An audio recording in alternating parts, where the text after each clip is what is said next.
Kubor nakaslem jong Nongsaiñ Hima. Manomtut kakam kajam emar jingbymsngew ka boarding.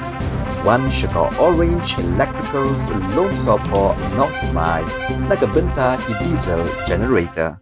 MLA ke East Shillong Dr.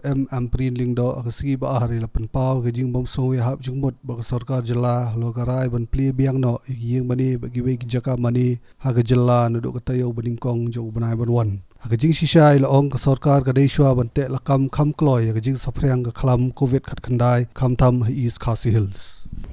The premature decision of the government to make an announcement as early as 6th, 7th or 8th of September for the opening of places of worship sometime in October is very bizarre.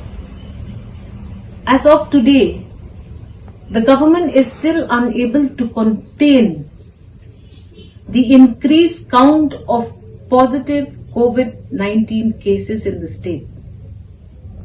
I feel that government of the day should begin to efficiently and effectively put a lid over this huge increase of COVID cases in the state of Meghalaya, particularly in East Khasi Hills, which is its capital.